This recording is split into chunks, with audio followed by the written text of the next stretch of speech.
Please welcome Rachel Floor, Executive Director of the John F. Kennedy Library Foundation.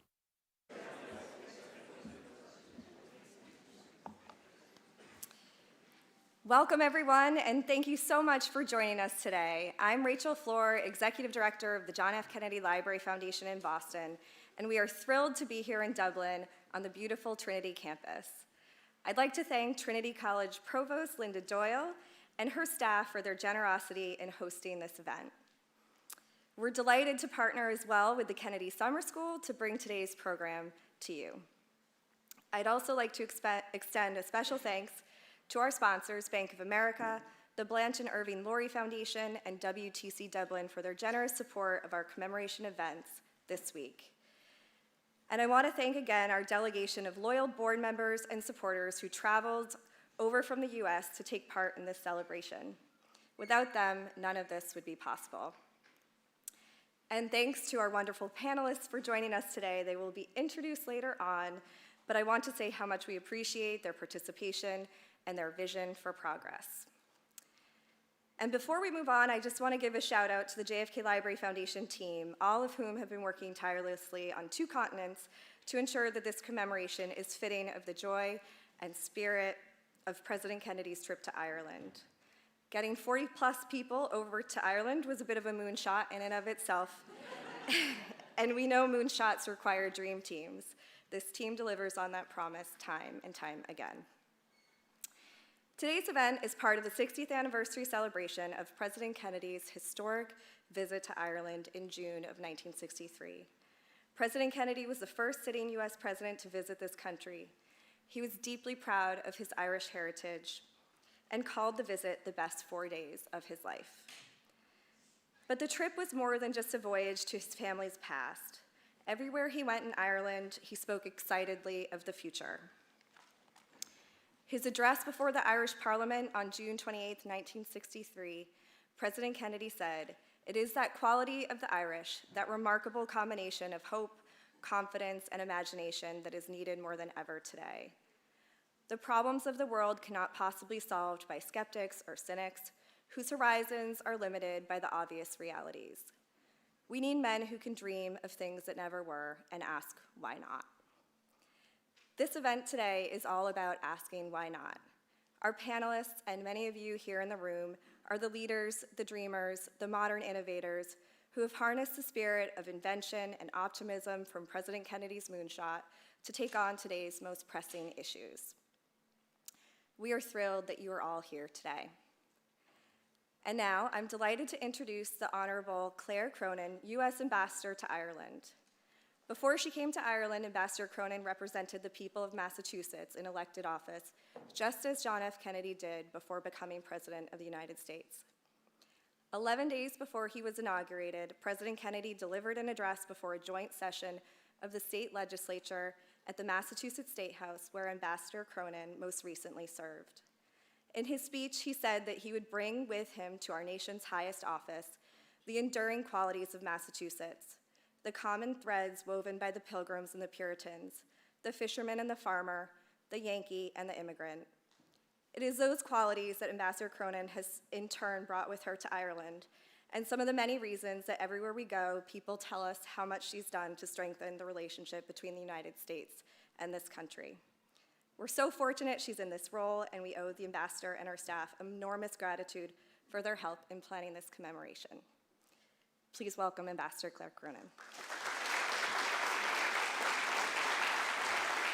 We choose to go to the moon.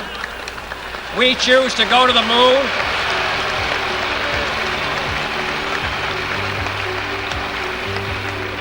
We choose to go to the moon in this decade and do the other things, not because they are easy, but because they are hard. Because that goal will serve to organize and measure the best of our energies and skills. Because that challenge is one that we're willing to accept, one we are unwilling to postpone, and one we intend to win. A few years ago, we celebrated the 50th anniversary of the moon landing, and the entire world was captivated by the memory of that event. But almost as remarkable was that such a historic national achievement was set in motion by a single speech. Walking the moon is now something we almost take for granted. But what people don't realize is that 60 years ago, when President Kennedy gave the Moonshot speech at Rice University, it was more than a long shot. At that time, the United States had less than 5 minutes of manned spaceflight experience. Former President Eisenhower and most Cold War military experts said we should concentrate on developing satellites and missiles to beat the Soviets. And there were other reasons not to do it. It was expensive. As my father said in the speech, it would cost 50 cents a week for every man, woman, and child in America. People argued that the money would be better spent fighting poverty, fixing our infrastructure, and on other social programs. Not only that, but many of the necessary materials hadn't even been invented yet. More importantly, top scientists weren't sure that a surface landing on the moon was possible. But President Kennedy understood the power of the idea. And over time, along with his inaugural address, his Moonshot speech has become perhaps his most enduring legacy. When I was growing up, people talked more about his address on civil rights and his leadership during the Cuban Missile Crisis. But the vision, the purpose, and the courage of the Moonshot speech has inspired each generation to take on hard challenges and provides a metaphor to guide us as we face adversity in our own lives as well. President Kennedy knew that the effort to land on the moon would bring out the best in us, that everyone would have to contribute, that it would require invention, creativity, teamwork, commitment, and faith, and that the world would be different because of it. As leaders, as citizens, colleagues, as friends, we can learn from him. It's up to each of us to set an example for others, to inspire them to do things they don't think they can do, to encourage them when they take a risk, support them when it's tough, and always believe that together we can achieve great things.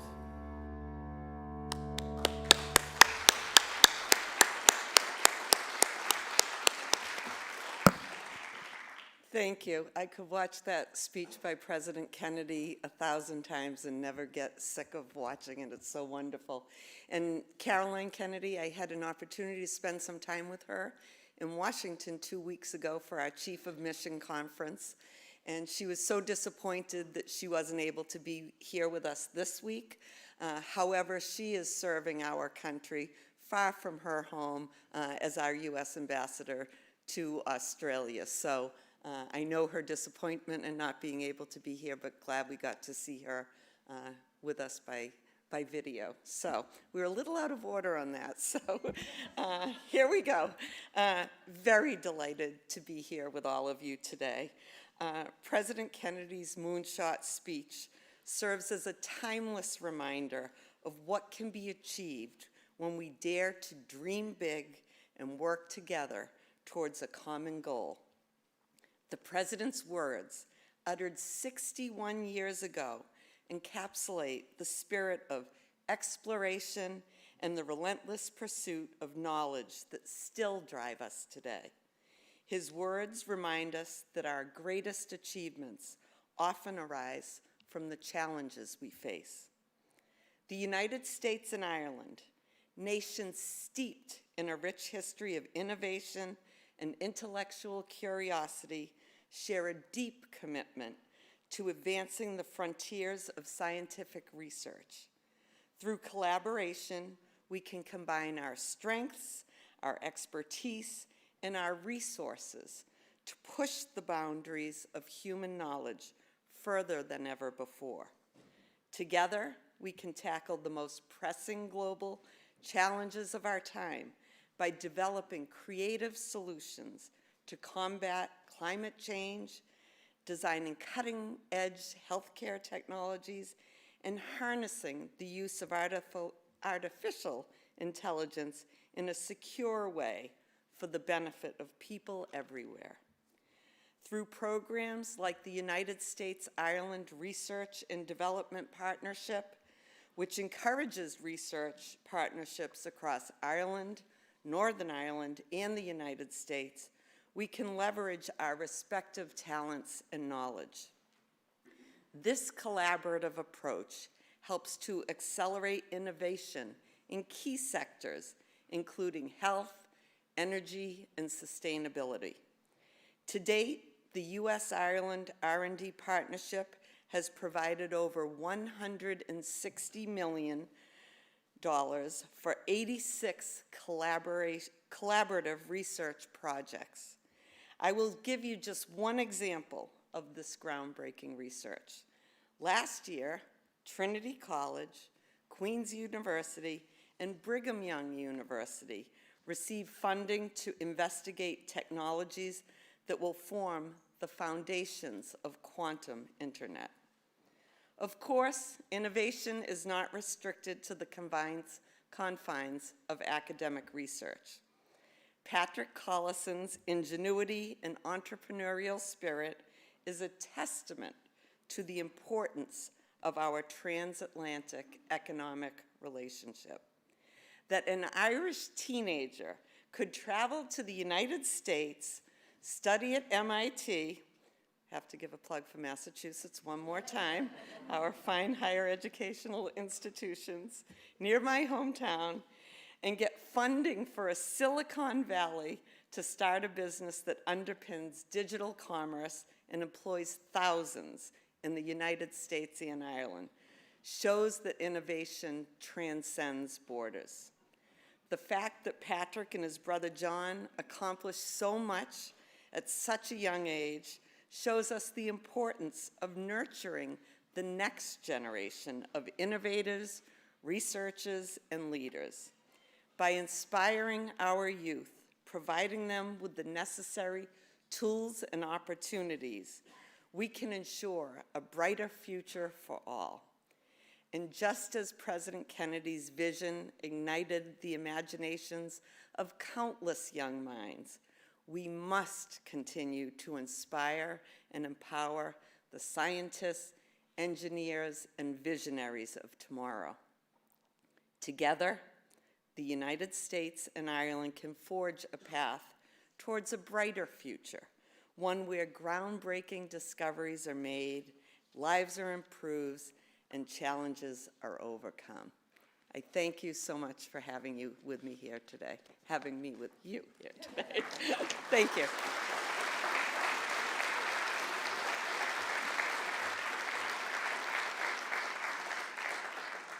Please welcome Linda Doyle, Provost of Trinity College Dublin.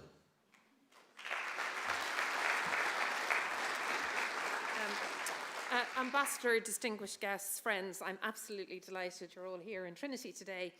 And in fact, actually, I have to say it's a bit daunting having to give a talk under the heading of Moonshot, but I'm delighted to be here with you all. I've called this short presentation The Moon, and there's a little pause, shot, or the shot from the moon. And I'm going to explain what I mean by that in a minute. Taking inspiration, of course, from JFK. And I mean, it's just, I think every speech he gave, there's something incredible and wonderful in it.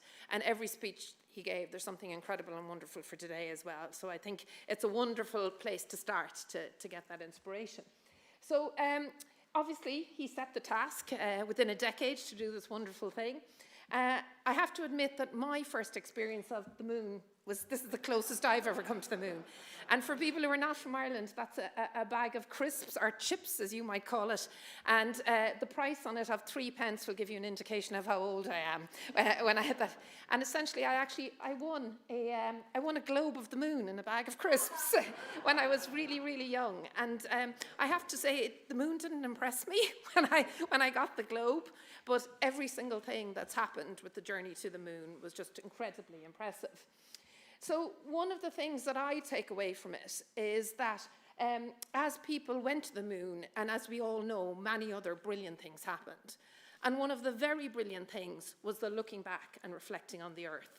And this actually is the 1967 images from NASA. It was some of the first images ever of the Earth. And we've all grown up with knowing what the Earth looks like from outer space. But this was a fantastic and amazing thing at the time. People hadn't seen this. And you've seen on the screen, you've seen Earthrise. Bill Anders from Apollo 11 took this picture. And this fascinated people at the time. And one of the things I think I'm very, very influenced by is Stuart Brand's work on the Whole Earth catalogue. And Stuart Brand at the time had to argue that people would be allowed to see that picture of the world. And in fact, actually, various versions of it were on the front of the Whole Earth catalogue. And one of the fantastic things that you take away from that, and if you look at the words, that basically these images profoundly changed the way humans thought about the environment. And what I think is really, really amazing, if you look at what this catalogue covered back in the 60s, also, I suppose, inspired by that moon aim, is understanding whole systems, land use, shelter, industry, craft, community, nomadics, communications, and learning. In other words, there began to be a real understanding that if you were to tackle problems of huge importance, that you need to take that multidisciplinary, multiple perspectives thing. And I think it's amazing, actually, if you look at people who are interested in the environment now, there's many people who still don't get that point that was actually made back then. So if you look what happened subsequently, I suppose what I would say is when you say, what's the moonshot for today? My answer, the shot from the moon, is the Earth. And the Earth is our moonshot. And if you look at Carl Sagan's work, which is incredible, his beautiful video about the pale blue dot, it ends with this really, really poetic sentences that say things like, our responsibility is to deal more kindly with one another and to cherish the pale blue dot, that's the world, the only home we know. And in fact, actually, for me and for us here in Trinity, that is the moonshot of our generation. The moonshot, the shot from the moon, as I keep calling it. So when you look back at the moonshot and when it happened, you saw all of the fields of innovation that had to be pushed. And I wrote a number here, and there are hundreds more. And it's amazing, and the ambassador spoke about it earlier, it's amazing all of the innovation that had to happen. And it's actually amazing that they got people on the moon with the kinds of technology they had at the time. But they needed innovation across all of the typical things that you expect, the physics, the astrophysics, but all the radio astronomy, but things about the human being, about biochemistry, about human behavior, all of that was needed. And that, I think, is really, really marvelous. But when I stand back, and I hope we're more inspired than worried about my next slide, but when I stand back from that, what I see is that's easy peasy lemon squeezy relative to what we have to do today in comparison to protecting the pale blue dot. So not alone do we need innovation, we need innovation in a world that is now described as this. And I don't know whether people will get the reference on the right-hand side of the brush, but it's from the famous story of somebody saying, they were brushing the floor and somebody said, what are you in NASA? And they said, what are you doing? And he said, I'm here to put a man on the moon. That's the aligned world, the world where everyone was focused on a problem, where everyone was driven in one way. This is the world we live in, the messy, crazy world with lots of opposing forces that's non-aligned. So not alone do we have to do our moonshot, we have to do our moonshot with a world like this and ask ourselves, how do we get more like that? And not alone do we have to innovate in the fields that the teams around the time of President Kennedy we have to do much more than that, more technical innovation, but we need cultural innovation, social innovation, behavioral innovation. We need new ways of financing the world. We need new governance. We need new policy. We need new systems thinking. And we have to do all of this in a world of generative AI, which completely and utterly disrupts every single thing that's on that list already. So what I'm saying here today is, I suppose, it's clear to me that the moonshot of our generation is preserving the earth, is protecting and cherishing the pale blue dot. It's clear that that's asking for the greatest innovation ever. And it's clear to me that universities have a huge role to play in that. And I see it as our responsibility in Trinity. We're what's known as a comprehensive university. I see it as our responsibility to bring all of those disciplines together, to start cutting, I suppose we already work in a multidisciplinary and interdisciplinary way. I see that taking that to the fullest degree. I see it as us being more porous than ever, more engaged around the world. I see it as our duty to serve society, not to agree with it. I see it as our duty to push everything on every front. And I am delighted that Ireland is a place where we believe in innovation, where we believe in research. I'm delighted we have so many wonderful partnerships with the US. And I'm delighted that this is a university that's restless and won't stand still and wants to push on all of those things. And I say finally then that JFK set a timeline. He set a decade in which to act. And I thought that was really, really interesting. And it was a really, really, if you look at his first statement, to me, the things that were fascinating about it was the idea of going to the moon and coming home safely. I thought that was always the really, really interesting, because there's lots of things you could send to the moon and never get back again. I thought it was really, really interesting. It was a decade. I, of course, thought it was really interesting that was all him, something that has changed in the meantime, I'm glad to say. But I think it's really important that we think about this timeline, because there is an urgency here. And the challenge, I think, for the innovation that we need today is a deadline that still, for some whatever reason, remains abstract to us. So something about the moon, which was wonderful and incredible, and at the same time, I'm sure for many people of the time, seemed something that was completely in someone's imagination. And you know, even today we have people who don't believe that it happened. We need to be able to take the power of somebody like President Kennedy, who took that very, very, I suppose, abstract thing at the time, and bring the same sense of urgency and realness to the innovation that we need in terms of the planet and cherishing the planet, doing that in a much, much messier, much more non-aligned world, doing it in a way that requires even greater innovation, even greater thinking across many, many fronts. Universities need to play their role, countries need to play their role, and we need to look at things nationally and internationally. So I would just say thank you for listening, and I'm so delighted to be here.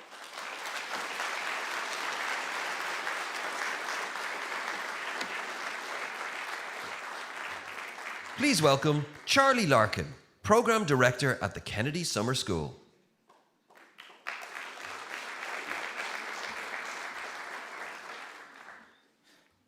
Thank you, Ambassador Kennedy, Ambassador Cronin, and Provost Doyle for your insightful words.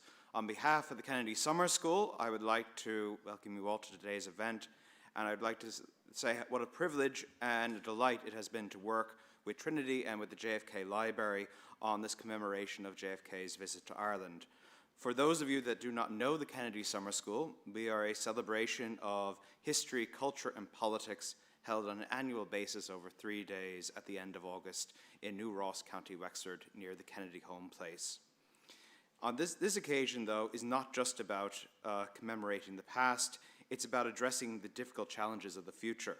And we have the inspiration from Kennedy's Moonshot speech, but I would also like to highlight the speech given at the American University in June of 1963, just before he came here to Ireland, in which he says that in the final analysis, our most basic common link is that we all inhabit this small planet. We all breathe the same air. We all cherish our children's futures, and we are all mortal. And it's in that highlight of our common humanity and the fragility of our own small planet that we look to inspirational leaders to today. And today we have an incredible panel in front of us, led by Derval MacDonald, an award-winning journalist, author, and broadcaster.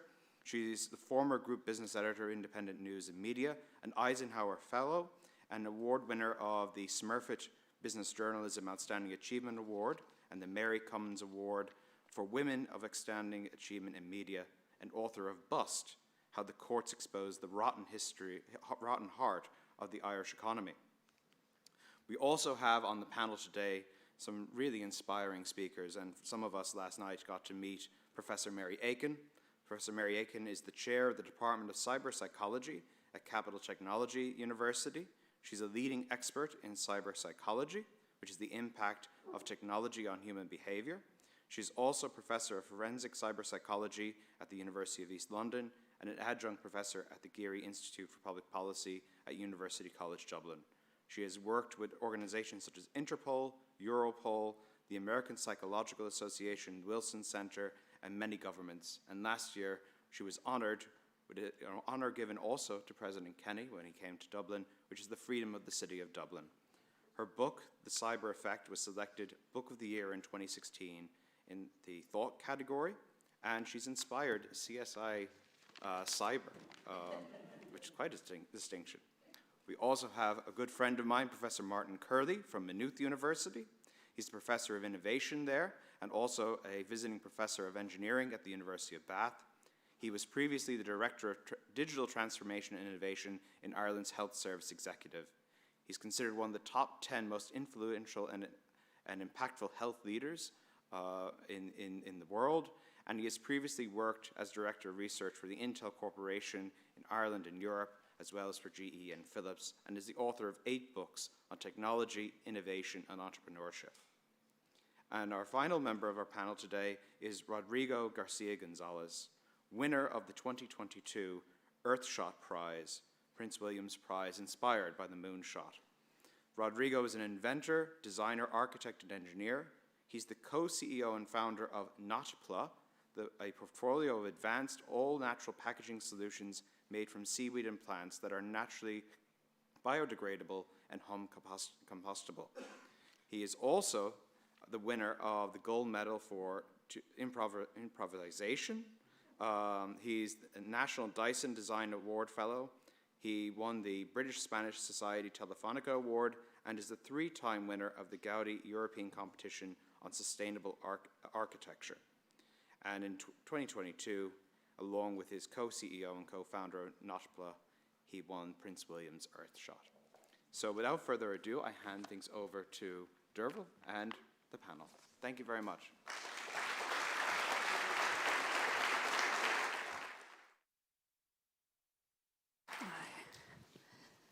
There we are. It's an absolute privilege to be with you all this afternoon. My thanks to the Foundation for the invitation to chair this conversation. And it's also always good to come back to the alma mater. It's been way too many years since I graduated from here, but it's always good to come back.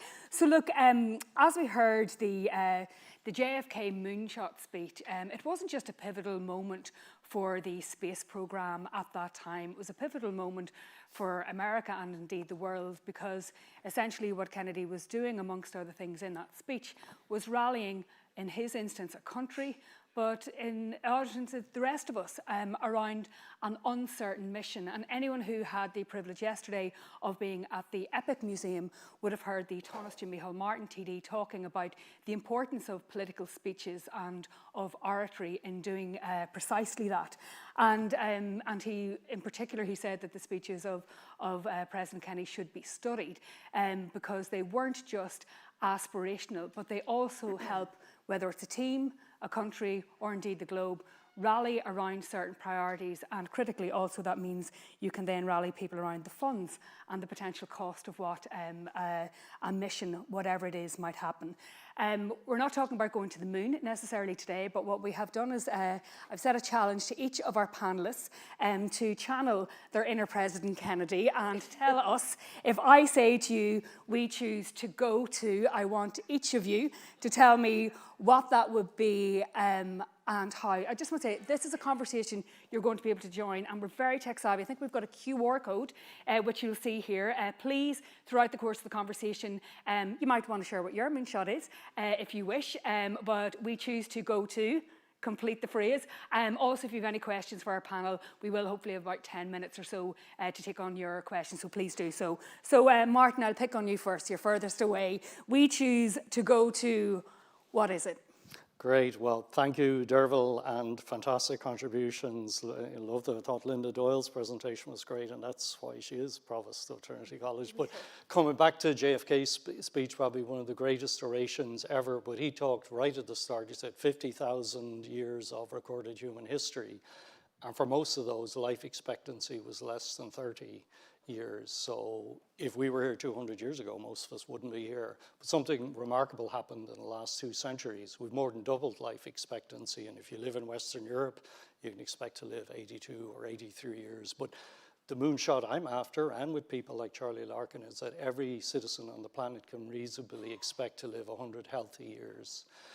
So in 15, it's globally recognized, things that got us to where we are now, like the invention of penicillin, like the invention of stents and the defibrillator and Semmelweis's hand washing, a lot of just public health practices brought us to here. But around the world, health systems are breaking down. There was a headline opinion piece in the New York Times recently, the imminent collapse of the US health system. And unfortunately, the US and Ireland are actually the canaries in the coal mine for the imminent collapse of our Western healthcare systems.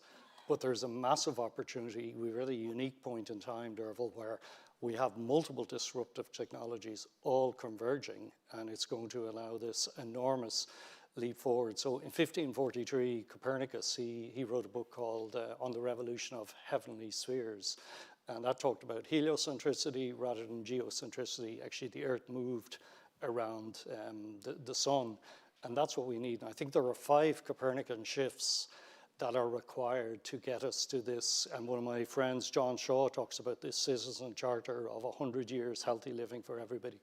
The first is from illness to wellness. So in Europe, we spend 97% of our budgets on illness and just 3% on wellness. So that needs to change. I was in Toronto the last couple of days with my son, who's actually Liam. He's a student here in the business school. I saw a police car, and what it said on the bonnet was to serve and protect. That should be the mission of our healthcare systems, to serve, but mostly to protect healthcare, because most of us are blessed, not all, with perfect health when we're born. And then if you fall sick, you restore health. The second shift is from doctor knows best to patients know best. And now we have the informed, engaged patient, and many patients actually know as much, if not more, than their doctors in giving patients the tool to manage their health. The third shift is from hospital to home. We now have better tech in the home. You can have better vital signs monitoring in your home than you can have in certainly in an Irish hospital. The fourth shift is from episodic to continuous care. We know a lot more about our cars' health than we do about our human health. And then probably the most pivotal one, and this is being enabled by digital technology, is to move from serial to parallel. So today you have a one-on-one relationship between a doctor, a nurse, and a patient. But using AI, and we call it maybe augmented technology and automation, one nurse can monitor 100 patients, 1,000 patients. In fact, some firms say in Oregon, 80% of their care is automating AI, and the doctors and nurses only get involved. And we have some really good examples here in Ireland where we've been using these technologies. 10x reduction in heart failure, readmissions into hospital. You know, one of the nurses I work with, Karen Kelly, the average readmission rate for heart failure is 30%. Karen took a respiratory technology on her own, applied it to heart failure patients. Not a single respiratory or heart failure admission in a year. We've been doing something similar in Donegal. We've taken patients who are hospitalized every month for 12, 13 days with severe COPD. Using a technology developed in County Cork, we haven't had a single admission. So the Moonshot is 100 years life for everybody, and how we do that is a methodology called Open Innovation 2.0. I had the privilege of chairing an EU advisory group, and we did a lot of research and study. Why was Apple successful? You know, why did Motorola and Nokia fail, etc. And there are some practices. So the what is 100 years, and we actually have a methodology. I'm going to get to the how shortly, with hopefully with each of you.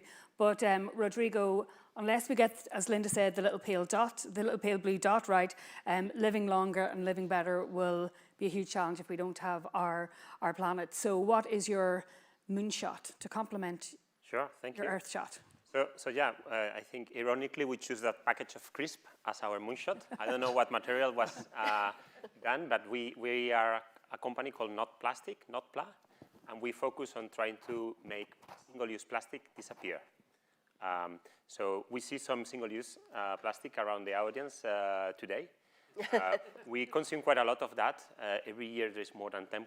There's some statistics that they say there's going to be more plastic than fish in the oceans by 2050, so that's really, really scary. We have it in our blood, and plastic is a wonderful material. It's a moonshot in itself that we have managed to convert petroleum into such an amazing material that we are able now to do quite a lot of things, like selling water that is supposed to be free. So it's a crazy kind of like a good material in many different ways. What it's not really good at is that it lasts for hundreds and hundreds of years, while the use normally for single-use plastic is a matter of minutes, days, or weeks. What we have working on is to try to use seaweed as a natural material to produce similar products. Some of the advantages of seaweed, in Ireland there is quite a lot of seaweed. Just a little bit. It can grow really fast. Some of the seaweed can grow up to 2 meters a day. It's the fastest organism on Earth. It could almost get to the moon if it was kind of like our water. You don't need fresh water, you don't need fertilizer, doesn't need human intervention, and it's a technology that had been there for many, many years. actually it was a really big industry before plastics came around. And basically we have used it in many different ways. We started to package liquids in a little product. We call it O, because it's the name that people give it when they see it for the first time. They make that sound like O. We started packaging water, energy drinks, etc. And the advantage of this is that you can eat it if you want, because seaweed is something that you can eat, so cheers. Oh, God. Perfect. And we have used this for things like the London Marathon. We provide the 46,000 runners with not wasted products. And now we are working on quite a different type of packaging, not only for drinks, but now, for example, in Ireland is present, we work quite a lot with Just Eat. It's a takeaway delivery platform. And we replace the plastic inside of the takeaway boxes with seaweed. That is one of the secrets of plastic, is sometimes in the places where you don't see it. And in case of takeaway boxes, it's needed, because if not, the grease or the water of the food will impregnate it. And now we are replacing this in the millions, which is quite exciting, in different venues, stadiums, takeaway delivery. And that's a bit our moonshot, to try to see how we can make packaging that lasts a bit less for applications that you don't need it to last for hundreds of years, and try to make packaging that is a bit more close to fruits than to plastic packaging. Super. Well, from seaweed to cyber, Mary Aiken, where do you choose to go? I choose to go to cyberspace. So I'm a cyber psychologist, and cyber psychology is the study of the impact of technology on human behavior. So when you pick up your phone or you log onto your computer, that's not a transactional entity. What you're doing is you're entering a powerful psychological space, which is cyberspace. Now, people like me have been talking about cyberspace for 2 decades, but in 2016, NATO ratified cyberspace as a domain, acknowledging that the battles of the future would take place on land, sea, air, and on computer networks. The US military, under joint protocols, conceptualized cyberspace as having 3 layers. You have the network layer, which is the hardware, if you will, the cables, the servers. You have the logical layer, which is the connectivity, how we can communicate with each other. And then you have what the military call the cyber persona layer. That's us, the humans. So the first 2 areas are very comprehensively dealt with in terms of cybersecurity. We've had 60 years of cybersecurity. Cybersecurity protects the networks, it protects the data, it protects the systems. It does not protect what it is to be human online. So I'm very... That's your moonshot, to protect us as humans online. Protect what it is to be human online. And I'm involved in this sector called we looked at how could we inculcate cyber safety in terms of the existing sort of cybersecurity protocols. And then we thought, no, actually we need to create a new sector, build a field and they will come. And we created the safety tech sector. I've worked with the UK government on this for the last couple of years. And we had a brainstorming where they said, let's create this new sector and we'll call it the online safety technology sector. I said, that will never work. We have health tech, we have fintech, now we need to have safety tech.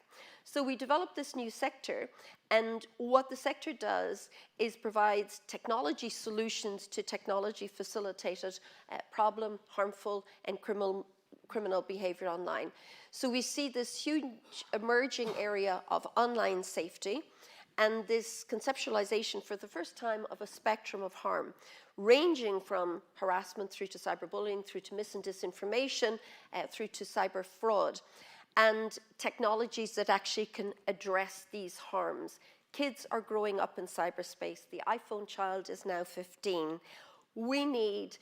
There is a symbiotic relationship between the real world and between cyberspace. But when you look at that, Mary, particularly in the world we are in now, the ethos for a long time for tech was to move fast and break things, and a lot of things did get broken in the process. And now that spectrum of harm that you describe, it is rampant in the area of child protection.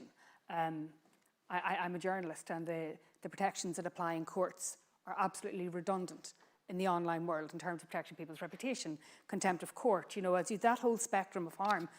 I suppose maybe getting on to the how of your Moonshot is that how are we going to regulate that? Who is going to make those decisions? Because those domains, as we said, innovation knows no borders.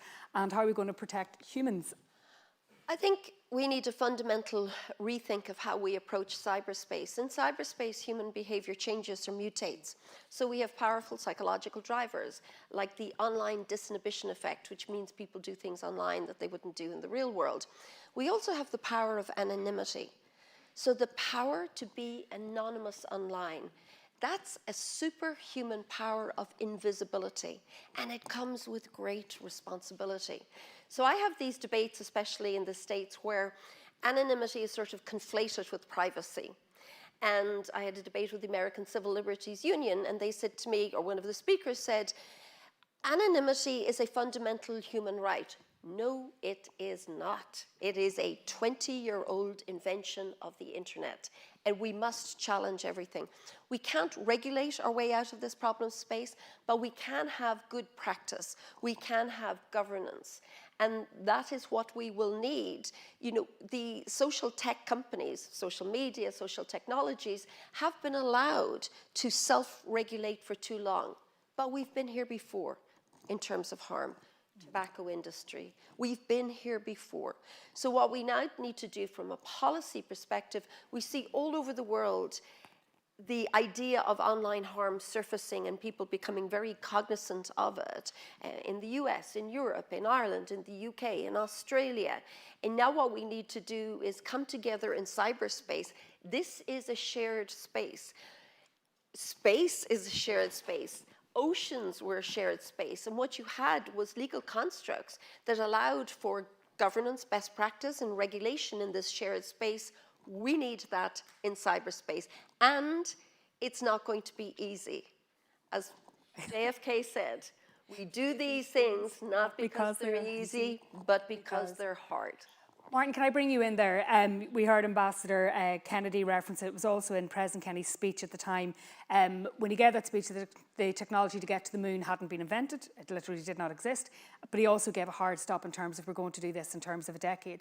In terms of that ambition that you have in terms of your moonshot to digitalise it, look, I mean, how confident or optimistic are you that the technology is going to bring us to that space? And just maybe some reflections on that interaction, because at the end of the day, it's not all about technology, it's about the human interaction too. Yeah, I think the technology is ready, and we have, you know, from blockchain to cloud to, you know, machine learning, you know, digital is democratizing everything. And you know, the Microsoft CEO recently said, actually, it was what Humphreys from IBM said about 30 years ago, that every business is a software business. Peter Diamandis, the founder of the X Prize, he said, you know, when you digitize something, it starts to behave like an information technology. We have those technologies. What is actually missing is the will, and specifically the political will. So people would be familiar with the 1972 report commissioned by the Club of Rome, The Limits to Growth. And Dennis Meadows and his co-authors, they talk about, for a brief moment in time, man has the most powerful combination of knowledge, technology, and skills. But what is missing is the political will. We teach a master's in Ireland on digital transformation, and there's a fabulous OECD report that our students, doctors, nurses, physios, have to answer. And the first paragraph, it's all about political will and what is missing. So here in Ireland, for example, you know, Deming said, you know, we trust in God, and for all else there is data. Ireland recently is ranked number 80 in the world. That would put us as the probably the worst performing health system in the Northern Hemisphere. But, you know, last week or 2 weeks ago, we announced second best place to do business. According to one OECD chart, we're the second highest spender after the US on healthcare. And this isn't about sending a man to the moon, it's about, you know, lives. You know, we recently had a period where we had 3,000 excess deaths in Ireland compared to what we could reasonably expect. That's more people that were killed in the Civil War, more people than were killed in the Troubles up north. And nobody seems to care. So it's about a political decision. So organizations like the UN and WHO, they're absolutely amazing, but they're designed for stability. They're not designed for innovation. So how we're using this, we have, under the auspices of UNGA 78, For the last 2 years, we've replicated the Solvay conference, and we run a digital health symposium. And last year, we had 50 people come together, and we created something called the Manhattan Manifesto. And to Linda's point, you need to get alignment. What was so powerful about President Kennedy's speech was the shared vision, and everybody aligned, and that's how you get alignment. We've created an agenda which is very simple: stay left, shift left, 10x. And that would drive the alignment. If everybody's innovating in the same direction, that's the equivalent for the global healthcare industry to what President Kennedy said, we're going to put a man on the moon. Rodrigo, it's interesting. Lots of questions coming in, but you're very shy about your moonshots. Would like to see a few more of those. You know, the warnings in respect of the planet are dire. They're everywhere, and we're seeing very, very visible impacts of climate change all over the world. Do you think the technology exists to help offset some of those worst impacts? And are you optimistic that technology will help us meet that goal within a decade or less? Sure. I think I agree that the technology is there. The fact is that we were able to live without plastic, right? Like almost we reached the moon without plastic. So, and now it seems like impossible to kind of like do anything without it. So we had as a society not only those technologies, but those systems in place to be able to trade, to consume, to drink water, to kind of like go shopping without that material, in this case, our airshot or our moonshot. So I do believe that we have that. We have not invented anything as NotPla. We just took existing technologies and applied it somewhere else. So the product that I displayed before, it was used to make fake caviar in 1930s, so it's the same technology. My grandma used to put this kind of like small canapes at Christmas, still does it, and that's the same technology that we use. We are at the moment kind of like working as well with other type of products, a bit more sophisticated. This is, for example, for olive oil, and it's kind of like the technology is not something that we have invented, it has been there for other industries like pharma, and then it's for salads. This, are you? I'm not going to drink this, but like I'll go on. Horror images of cod liver oil. Oh no, it's okay. That's the power, I suppose, of natural materials, that you can eat it, and if you eat it, nature can eat it. I'm having horror images of being fed cod liver oil as a child. They're just got highly triggered there. I feel like it's an episode of America's Got Talent, you know, where somebody's like, well, I'm going to do this.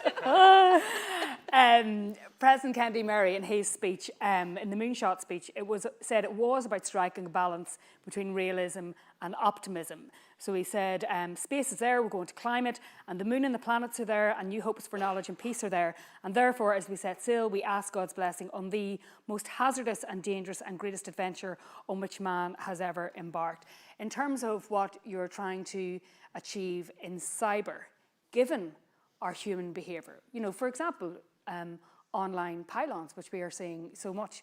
We're not out with physical pitchforks, but my goodness, we're out with our online ones. And I'm just wondering, in terms of human behaviour, how do you get that balance between realism and optimism? Yeah, there's an interesting way of looking at, you know, I often get asked about causation. You know, does the internet and associated technologies cause bad behaviour? You know, this connectivity, this incredible connectivity that we've been afforded in cyber contexts.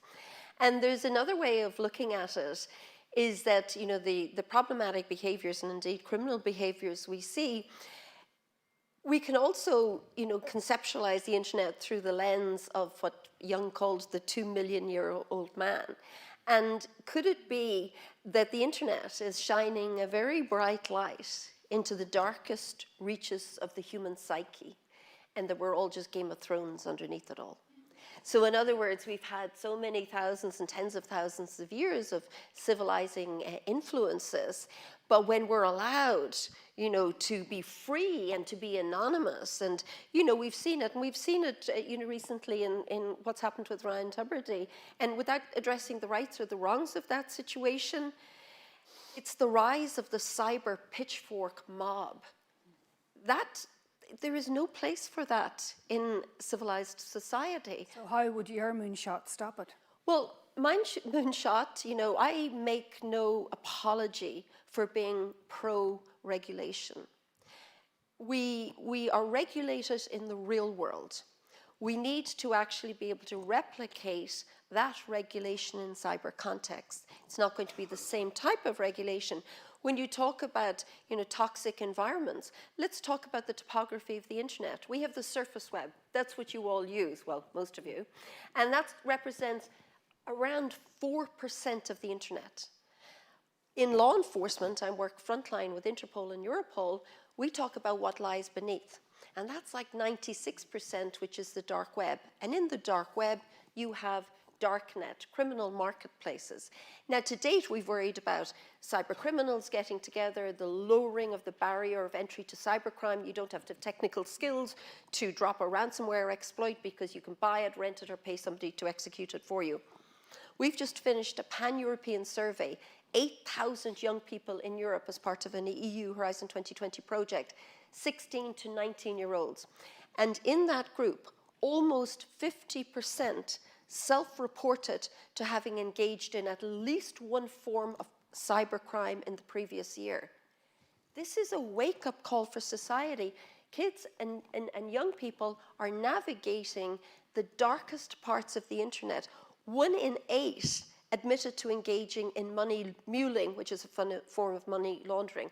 1 in 11 of our sample had engaged in cyber fraud. 1 in 3 digital piracy, and you can say, okay, that's harmless, but it's a spectrum of criminality. It's not us over here and criminals over there. Young people are getting drawn into cyber criminal behavior. A question before I go back to Martin.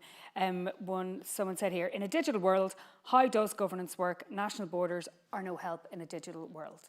Well, we have to think of cyberspace as this shared space. And I worked for many years with Chris Inglis, who's the former US National Cyber Director, and he worked at Paladin Capital. He was the MD of a company, Paladin Capital, that I sit on the advisory board. And Chris had a wonderful way of explaining it. And he said, in society, in cyber context, we have 3 aims. We have an aim of collective security. We have an aim of privacy, and we have an aim of the vitality of the internet, of the technology sector. And none of these aims can have primacy over the other. The point at which the right to privacy is more important than collective security, we have a problem. The point at which the vitality of the tech sector is more important than privacy or collective security, we have a problem.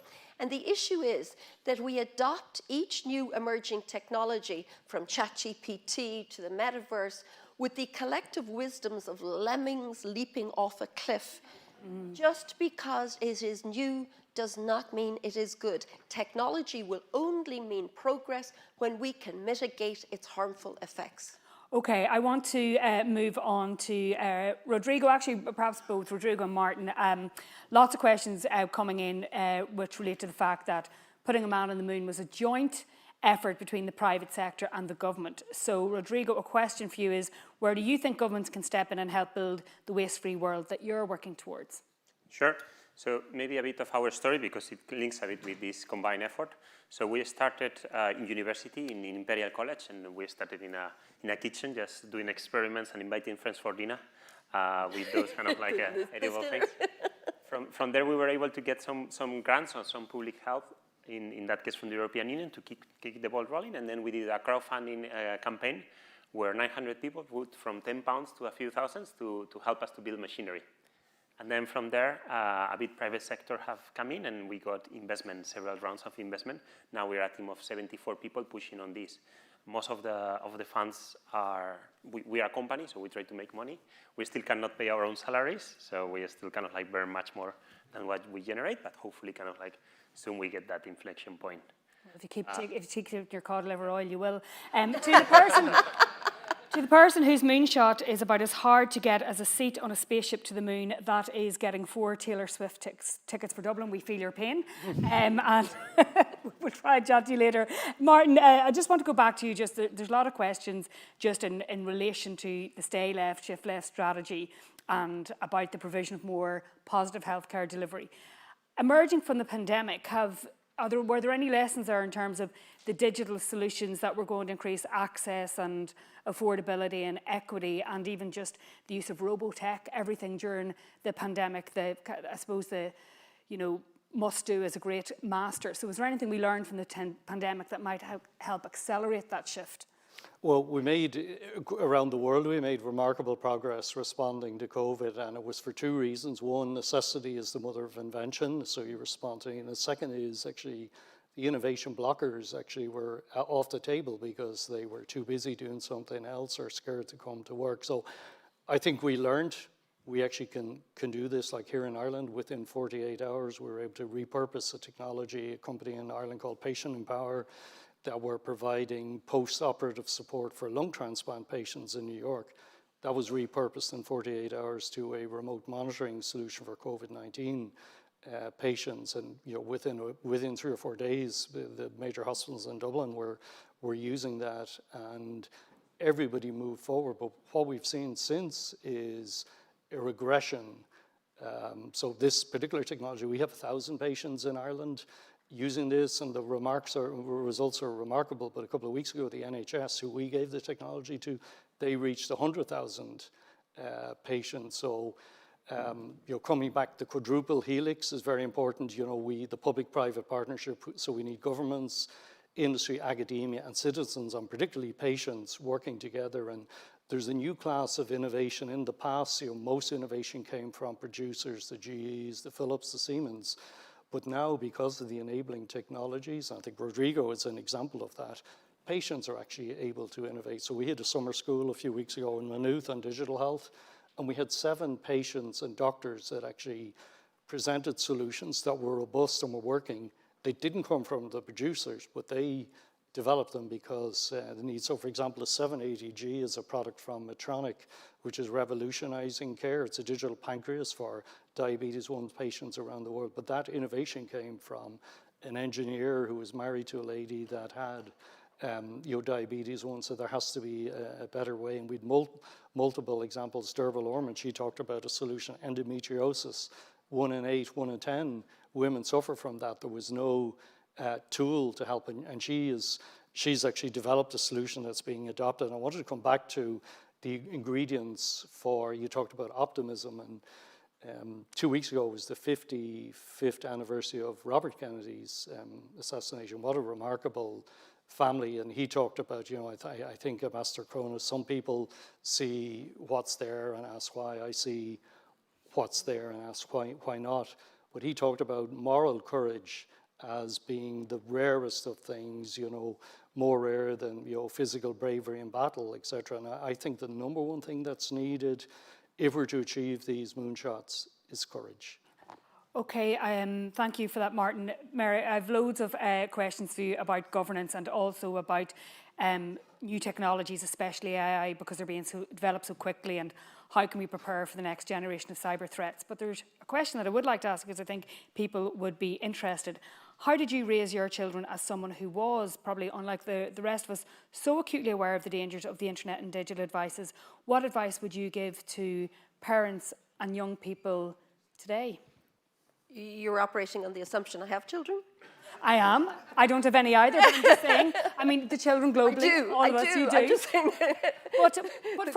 But actually, not just for children, but for anyone who's trying to navigate a domain or a world that actually, we're all clicking yes to things.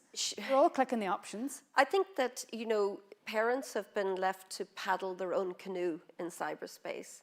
I think that, the even with all of the safe tech and... Oh, please, don't say parental controls. If you want to bypass parental controls, then just, search it. You'll get 1 million results. Your kids know how to get past parental controls. I think the point is, come back to the real world. We don't expect parents to man the doors to bars or public houses to stop kids drinking. We don't expect them to be in the newsagent stopping them buying cigarettes. We impose that duty of care on those people who provide the services. The problem with the tech companies who are profiting, who are monetizing the attention economy, who are monetizing the attention of all of us, and particularly of young people, is that they have not been held to a standard of duty of care. So I think that the behavior is constantly changing. It's evolving. And as the technologies are evolving, the behavior is evolving. For me, my kids are older now, and navigating the net was less complicated back in the day. Now it's an incredibly sophisticated process. We found in recent research that the young people we surveyed in their early teens actually had up to 6 profiles on particular platforms. Now, you can't use the same name 6 times, so they had covert identities. And this evolution of this covert behavior, how can a parent possibly stage an intervention when they don't know the multiplicity of persona that the young person is manifesting online? So the bottom line is parents can't do it on their own. They need to be supported by protocols, by regulations, and most importantly, the companies who profit in this space need to be held accountable. There's a question, Martin, just about, you were talking earlier just about political will, and whilst everybody is in agreement that there is no lack of innovative spirit, there's no lack of will or possibly no active technology, what do we do about institutions and other players who actively block these innovations from being rolled out or dreamt up in the first place? What is stopping us achieving the moonshots? So controversially, we need to take them out. You know, if the political commitment isn't there, they shouldn't be re-elected. So, Metaphorically. exactly. Although, yeah. That was metaphorically. I need to call Europol. There's a death threat has been. So no, and to quote another sort of famous American president, I've used this quote of Ronald Reagan. He said, "Governments aren't the solution; they're the problem." So the governments need to be, you know, enablers, and civil servants. They're really good at what they do in terms of administration and stability, but they need to be enablers for the innovators. And now, because of the democratization of technology, it's patients, it's doctors that are doing this innovation. So we need to completely change our processes. And for example, most of the Western world use procurement processes that are from the 20th century. And now, you know, any tech firm is using agile processes. You know, stuff is MVPs, or, you know, minimal viable products or platforms, are developed in, you know, just a short period of time rather than, you know, two or 3 years. So I think what's key, I mentioned the idea of open innovation 2.0, and that's about everybody working together, and everybody brings strength. Governments and civil servants, administrators bring strengths, and patients. But if we have a common platforms, you know, what has made Facebook and Google so powerful is their platforms. And platforms are really important for 3 reasons. One is they can withstand enormous pressures.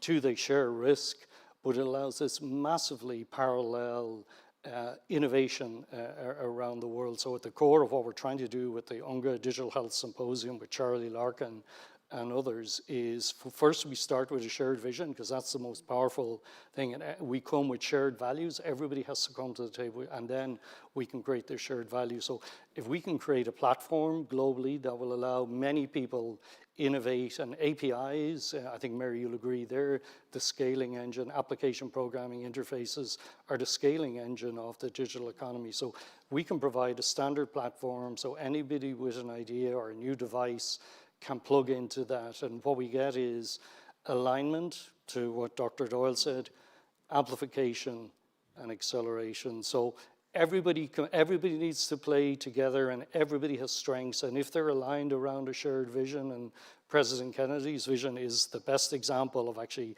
stating that vision and you know, accomplishing it. So if we can have the political will, and it needs to be, you know, Ireland can't do it on its own, it needs to be globally. So we're going to give because if you look at the world, half of the people in the world don't have access to affordable care, and the other half are rapidly actually losing that ability because it's becoming unaffordable. Rodrigo, before we wrap up, that sort of brings us back to where we began, because in an era of disinformation, it is actually the power of not just oration, but actually bringing people around a shared idea, a shared vision, having enough impact to bring it around. How important was it for you, and still with your Moonshot, in terms of bringing people along in the conversation with you?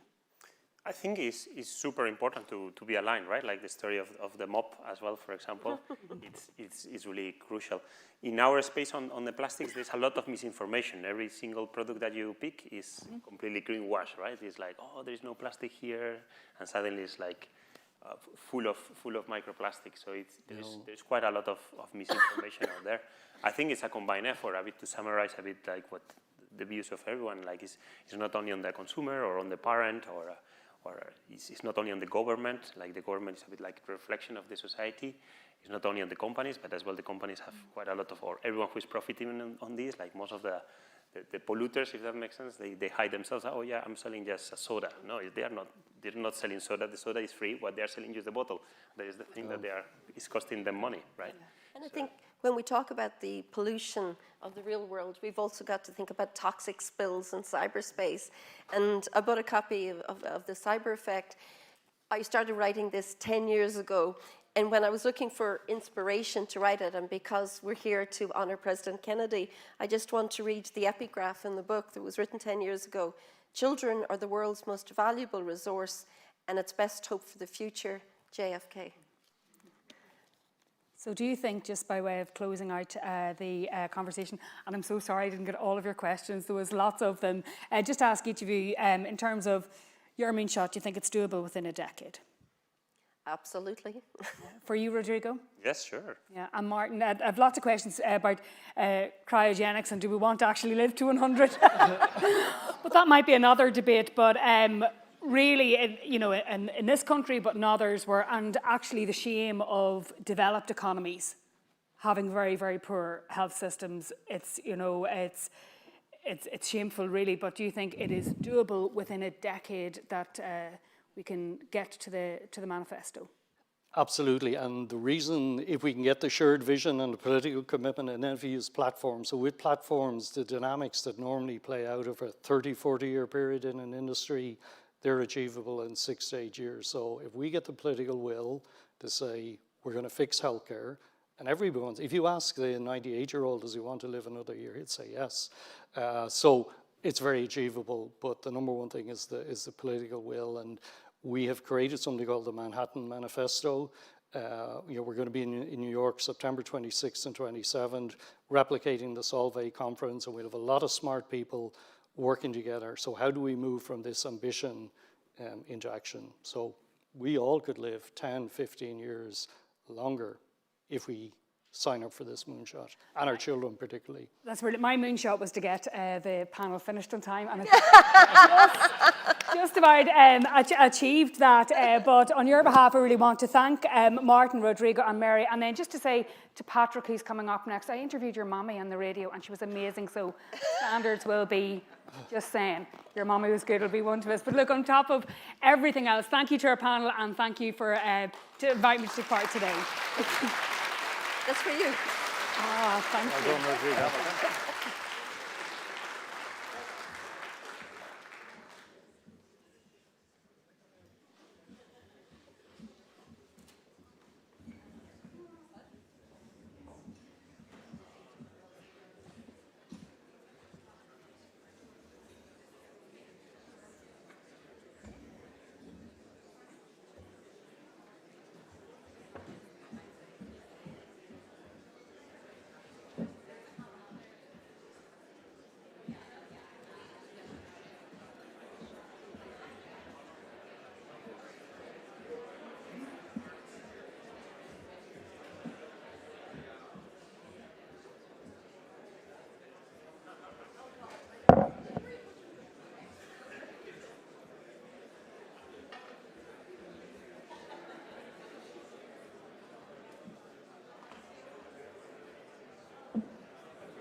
Hello again. Thank you so much to our panelists. They were just fantastic. Can everyone just give them a round of applause again?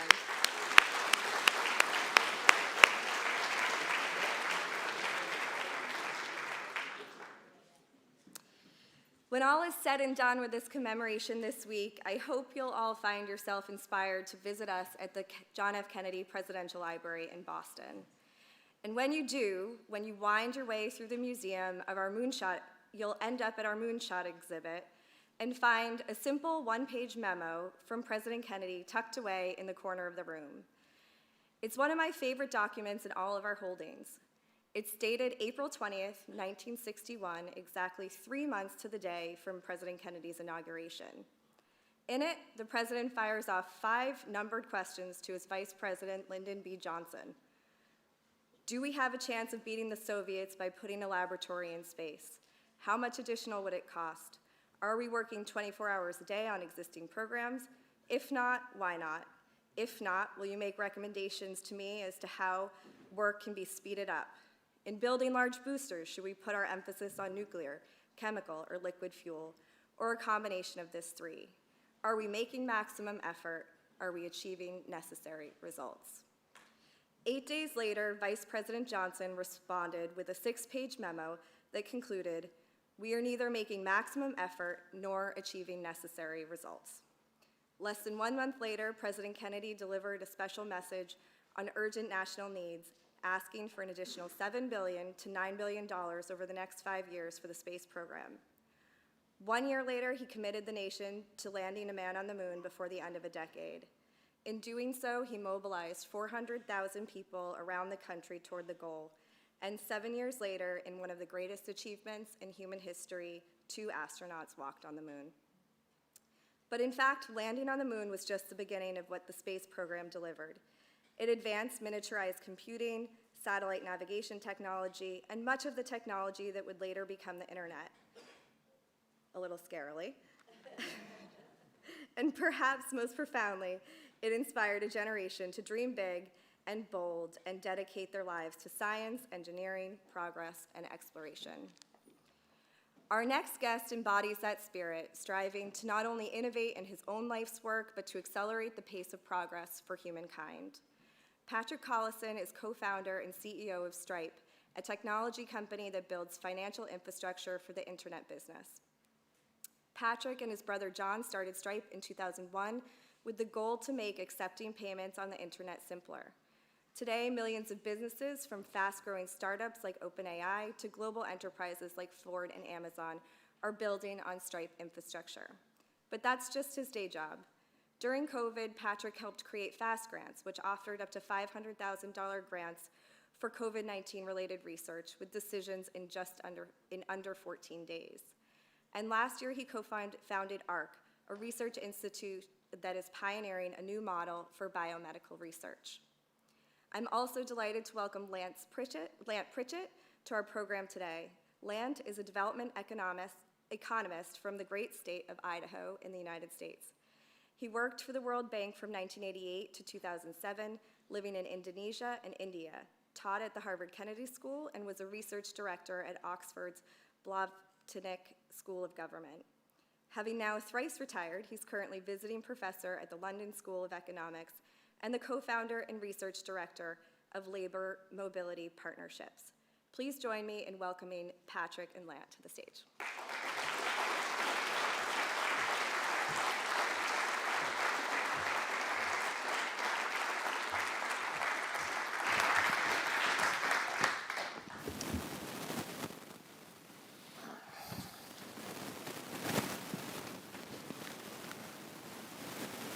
Well, I'm really pleased to be here as a moderator. I'm rarely invited to be a moderator. I'm known much more as an exterminator. And I hope in this conversation we draw out some of the extremes of views to make it, I think sometimes makes things clearer. I'd like to start by And by the way, just to kind of set context for this here, you were just introduced as a development economist. Like I would say, Lant is the development economist. And while I think you were press-ganged into this task of moderating, I'm going to try to turn the tables a little bit along. We'll kind of make it a rap battle sort of situation and interject with a couple of questions in your direction. Okay.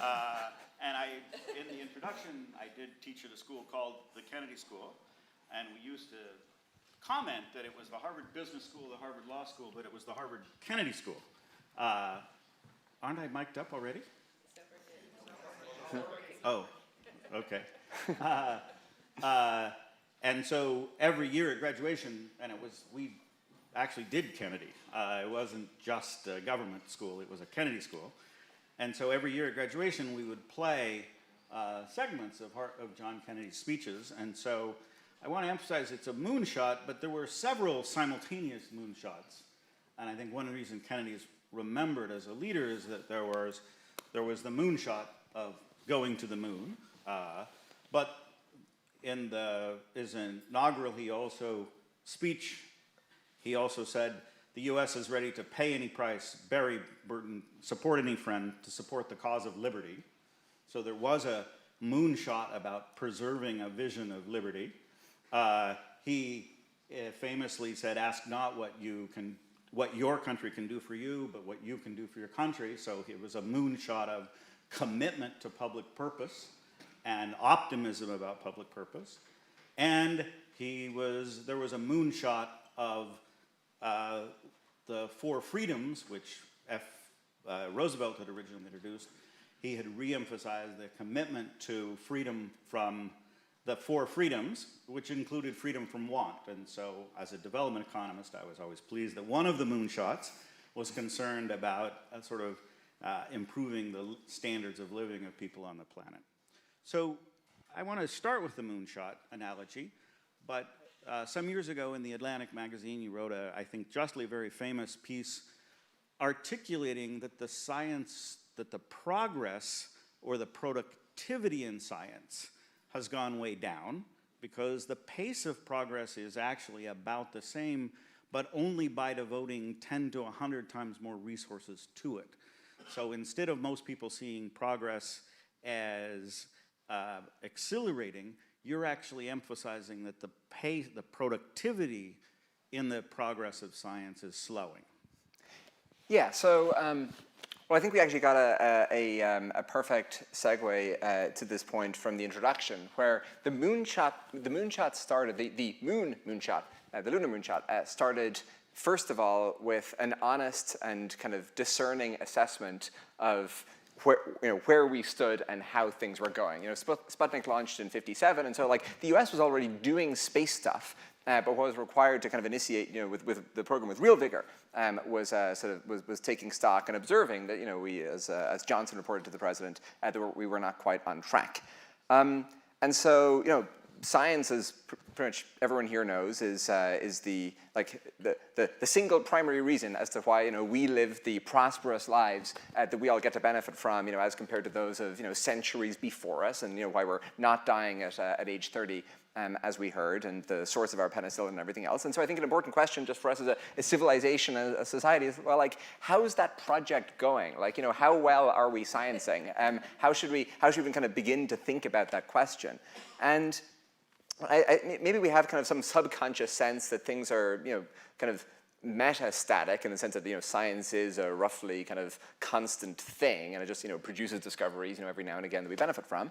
But when you kind of look underneath the covers a little bit, it actually turns out that sort of science today, as compared to science 50 years ago, as compared to science 100 years ago, et cetera, is actually this radically transforming system. And that in particular, say, science today, as compared to science even just half a century ago, is almost unrecognizably different in its kind of basic qualities. And what I mean by that is there are now, roughly speaking, 2 orders of magnitude, so 100x more practicing scientists today than there were in say, 1960. And so, that's a 2x change is a big change. A 100x change is pretty transformative. That is larger than the population difference between Ireland and the US. So 2 orders of magnitude is a big deal. Second, kind of concomitant with that, if you look at kind of the course outputs of science, number of papers, number of journals, number of patents, kind of choose your thing, whatever kind of mass metric you're using, those have correspondingly also increased by about the same factor. And so I think kind of an obvious question to ask then is like, okay, we're doing, actually, sorry, the last thing I should say is, and the amount of funding we're kind of deploying towards science is also up by, again, roughly 100x. Like the federal government didn't even become the majority funder of US science until the 60s. So I think an obvious question to then ask is like, okay, we're doing way more stuff. Like so many more people are devoting their lives to expanding and sort of pushing out the frontier of knowledge. How's that going?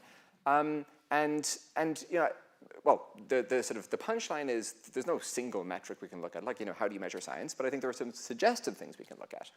So one is we can just look at, what economists call TFP, total factor of productivity, which is, you can kind of decompose economic growth into, how much is it about, people are working longer hours, how much is it about, there are just like more people, and how much is, the people are sort of more efficient in doing, useful things with their time. And so you can measure this. It's called TFP.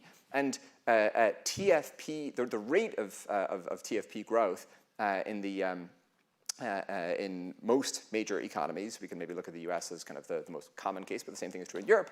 It was not that great around the turn of the 20th century. It sort of increased until it reached a peak around 1970, and since then it's wiggled around a little bit, but it's been on this kind of trend of gradual decline. And so we're getting productive slower than we were 50 years ago, even though we're like doing way more of the science stuff. The second thing we can look at, there are some kind of more specific papers in the field of innovation economics, and we were just discussing maybe the single best and most famous one. This paper was published in 2016 by Chad Jones and Nick Bloom and two other co-authors, where they tried to look narrowly, where if you look at the amount of R&D effort in different fields, how many agronomists are there, trying to cook up new crops, or how many scientists are there, working in the pharmaceutical industry, trying to concoct new drugs, and so forth. And so they take a bunch of different sort of specific sectors, and they try to look at kind of the intensity of the research effort, and how many more new wheats are we getting, how many new drugs, and so forth, or new materials. And they conclude, similarly, that we're seeing an exponential decline in the per-person productivity in the sort of R&D in these sectors. You can look at, so something we did for this piece is we surveyed scientists. And again, obviously the self-assessment is not a perfect metric, but it's something. In particular, we asked scientists across a bunch of different fields, chemistry, physics, and biology, to take stock of the Nobel Prize-winning work. And you would think if the kind of per-person productivity is constant, you would think that, well, there's 100x more amazing things happening. So we're probably producing better things now than we were in the past. And so we ran this survey, and basically what you see is it's kind of hard to discern a definitive trend, but you certainly don't see this crazy increase, this improvement in the quality of what we're generating.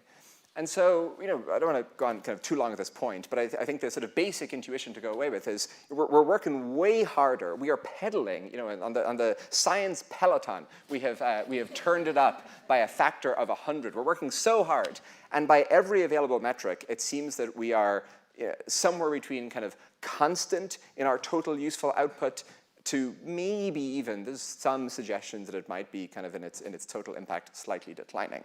And in as much as this is true, I think it should concern us for a whole host of obvious reasons. Where, well, one, the world is, I think, safe to say, in this moment, it's even more, I think, safer to say now than when we wrote the piece in 2018. The world is not perfect, and so there are lots of problems left to solve. Most of which science will be an important component in any solution to. And at a distributional level, while pretty much everyone here lives a pretty prosperous life, certainly relative to most people in the world, the world as a whole is nowhere near as prosperous as it needs to be for everybody to live a life that we would deem sort of acceptable or desirable. And so we collectively need a lot more sophistication in order to bring that about. And so I think, in as much as this characterization is true, we need to figure out how to make the science stuff work better. Now, making science. Do you agree with any of that? What? Do you agree with any of that? I agree that that's it's a view that isn't expressed that I think is correct, in the sense that I think everybody, particularly given the visibility of the tech, by which we mean just ICT, I think people vastly overestimate the pace of progress. If you ask, what's one thing that nearly every professional economist thinks that nearly no one else thinks? It's that productivity is slowing. Most people think productivity is going more rapidly now than it was in the past, and that's just, by the way economists measure productivity, that's just not true. And we've maintained constant, roughly, per capita growth rates in the advanced world with less factor productivity generated by enormously more effort. So yes, I think that's roughly correct. One question, and again, back to the moonshot metaphor, is this just declining productivity of the effort into research just an inevitable consequence of we worked out some basic things? So people often they say, well, it's not rocket science, to imply that it's complicated. My son is a physicist. He says, I can teach you rocket science in an afternoon. Rocket science is actually really pretty simple, and the slides that I think Linda Doyle showed that most of the problems of getting a man to the moon in the back were not science problems, they were engineering problems. There was no fundamental scientific breakthroughs about our understanding of the world necessary. We understood delta V, kind of Newton worked out rocket science in a crude sense, and then we had to work out the engineering of applying that to accomplish this. But the returns to engineering on the same fundamental science might just be declining. Right. So all of that comes back to a question of, when you think about the reason for the decline in productivity, is it just that we've been doing engineering on the same stock of science and the returns are diminishing? Yeah. Okay. So there is a basic question of, have we just plucked the low-hanging fruit, and now we have to kind of climb further up the tree in order to kind of access new discoveries and knowledge? And there is some, if you look at some of the kind of the specific phenomena in science itself, I think you see some evidence to support this view. And so, for example, the average age of Nobel Prize-winning scientists, if you look specifically at the age at which they did the work, so not when they won the prize, but the age where they did the work, that is kind of shifting to the right. They are getting older. Now, again, you could tell multiple stories in response to that, but one story you could tell is you have to kind of accumulate more knowledge before you can do something novel at the frontier. And there's it's also the case that the average number of co-authors on scientific papers is getting larger. Again, a story you could tell is it's kind of harder for any single individual to kind of themselves internalize all the knowledge required to make the discovery. Maybe, but the thing I was sort of come back to is I think as we think about this question, we have to continually keep in mind that we radically transformed the structure of science over the course of the last 50 years. And so if you had something that was working, well, we had some level of per person productivity in the 60s. I won't call it necessarily well in an absolute sense, but just like it was working to some degree. And then if we radically change that system, and now we observe that it's working less well per person, I think it would be somewhat lacking in humility of us to assume, well, that's just how knowledge is. Well, maybe it's how we're doing it. Here, so in the US, although similar dynamics apply in Europe, the largest funding body for science is the National Institutes of Health. It spends about $45 billion a year on basic medical science. By comparison, the National Science Foundation, the NSF, which is the other main federal funding body, spends about $12 billion a year. And so the very significant majority is tilted towards biomedical research. And within that, you can go back and you can look at what, so James Shannon was the Irish-American administrator who oversaw the expansion of the NIH in the late 50s and 60s, so when it kind of went from this sort of little backwater to this sort of preeminent funding body. And it's very interesting to look at what he said about sort of how to fund science well. He said it was so, and this, you can read stuff that he wrote in the 50s. He said it's so important that we ensure that scientists are sort of uninhibited in the research agendas they can pursue. That, it's not these bureaucratic committees, rendering judgment as to, that which is worthy of pursuit, but instead they have to have their own autonomy and independence. He said there'd be such a temptation as the federal government became a bigger funder of science towards kind of bureaucracy and sort of just temporal imposition, where people are spending more of their time filing reports and jumping through hoops and sort of all the rest. And he said that it was very critical to avoid that, et cetera, et cetera, et cetera. Something I wish somebody would do is to sort of go through the failure modes that James Shannon enumerated and to survey scientists against them today. Over the course of FAST Grants, which is this program we ran during COVID, that kind of got us in touch with. We funded about roughly 200 different labs, and we did run a survey among the scientists the FAST Grants funded, and we asked them just a very simple question, which is, forget your COVID work. Just in normal times, if you could spend your current research budget however you want, how much would your research agenda change? So this was not increasing their budget. This was just giving them flexibility in how they spend their current budget. We give them three options. Would they change what they do not at all, would they change it a little, or would they change it a lot? 78% of the respondents told us that they would change their research agenda a lot. And so if we're observing, again, at this kind of total system level that sort of the purpose and productivity is declining, and the scientists themselves are sort of gurgling, drowning in sort of various stymieing limitations. Again, it could be true, but I think it's premature for us to just shrug and say, well, just knowledge is hard. And there's more kind of interesting history here, where there were various attempts to kind of systematize and to structure and to sort of build big funding bodies for science earlier in the 20th century, before Vannevar Bush and proposed what became the NSF and so on.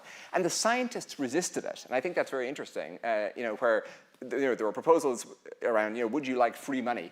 And the scientists, ran an aggressive campaign to stop that happening. But again, I think they had some sense that, well, not that it's intrinsically bad, but that it's fraught, and it's very important that we get it right. And I think, certainly if anonymously and privately surveyed, many scientists would tell you that some of the failure modes might have come to pass. So I think you've alluded to this FAST Grants, which was an initiative that you and some others undertook to get money to scientists very rapidly in the context of COVID, because it was clear in the context of COVID, and again, I want to refer back to the notion of an aligned versus a messy kind of world, that I think COVID did, in some sense, align the world that scientists realized whatever I was working on, if it's even marginal relevance to COVID, I probably should shift it in the COVID direction. And so this FAST Grants of yours enabled that, but which raises, again, the question about the production of knowledge. As a professional producer of knowledge myself, there's often a disciplinary logic that can wander away from any socially importance logic.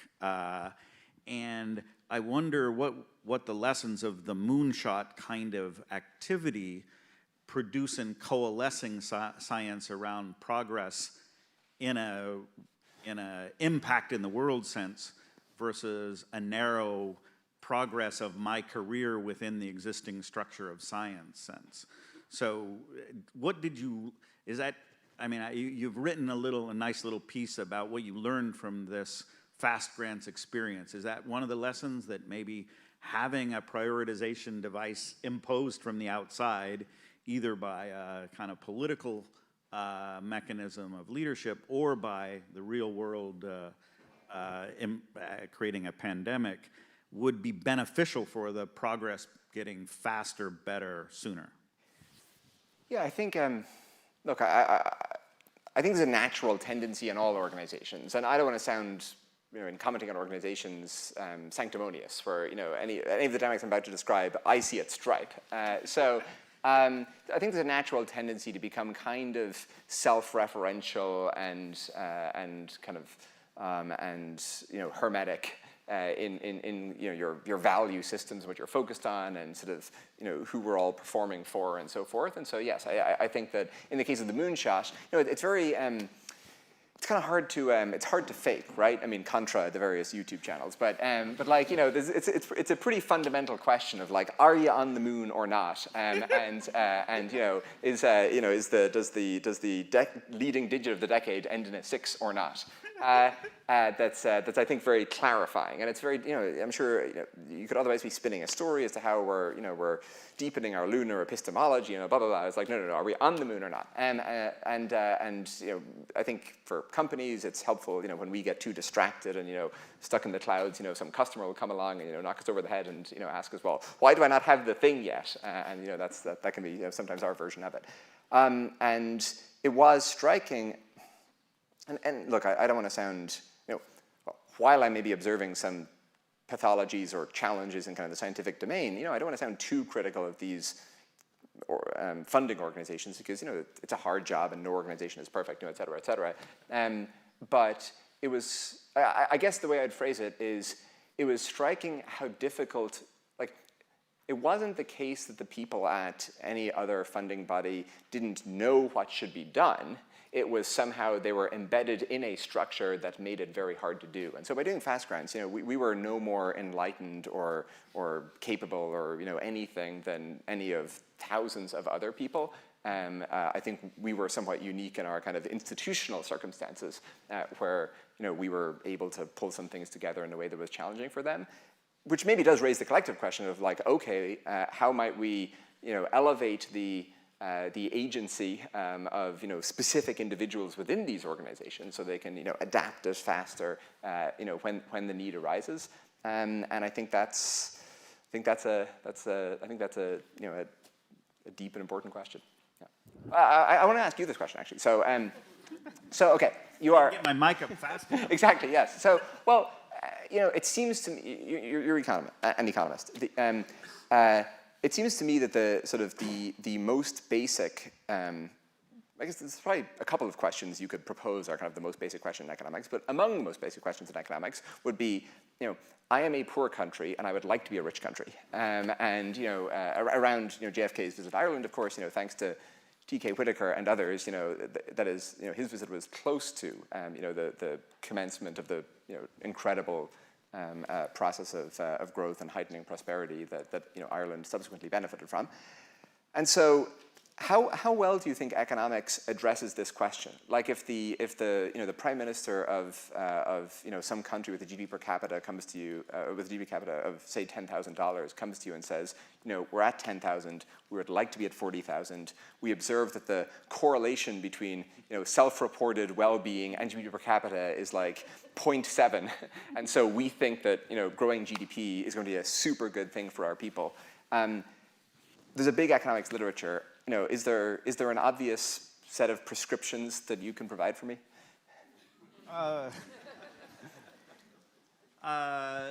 So I'm relatively optimistic, I think, among economists in answering that yes.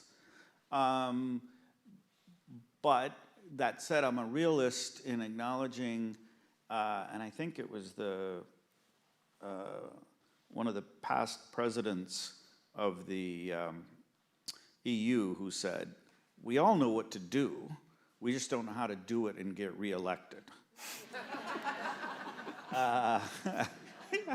And so there is, and my answer is going to end with the question I was going to ask to you. So I think there are, in fact, a number of ways in which governments interact with the economy shoot themselves in the foot. And just, so there's, first of all, just stopping, if you're shooting yourself in the foot, stop pulling the trigger. It would seem like relatively straightforward advice, but in many ways, not doing things that are counterproductive economically, they're often things that are actually very productive politically, And so I'm not saying this is easy, but I do think that, yes, there are some things we can tell you that nearly reliably every country that has embarked on a trajectory of radically transforming prosperity has done, and you're not doing it. Okay, so that I think. Now, the thing about economics is the more granular you get, I think the less likely we are to be helpful. We're much better on direction and big picture and less helpful on the granularity. And all implementation happens at a granular level. So I think that gets very complicated.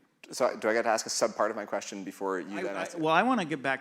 Let me ask the question I was going to ask, which was, in addition to writing about the reduction in the rate of progress, or not the rate of progress, but the productivity of science, you've written a very interesting piece with another economist academic, Tyler Cohen, about the science of progress. And so I want to sort of ask a two-part question. One is, I was very excited about the notion of a science of progress, but the two-part question is, how much of your idea of the science of progress is the science of progress of science? We, in some sense, need a disciplinary field that is looking at understanding these questions about research productivity of science, and how much you see a science of progress as being a science of human cooperation. Because I think the essence of, as an economist, the essence of prosperity is human cooperation, and the progress of our knowledge of the physical world has contributed to that. But in some sense, our production of the knowledge of the physical world, in part, was the result of improvements in human cooperation. So how much is the science of progress, in your view, is the science of progress of science? And how much of the science of progress would be a science of how human beings cooperate to produce progress? I think it's...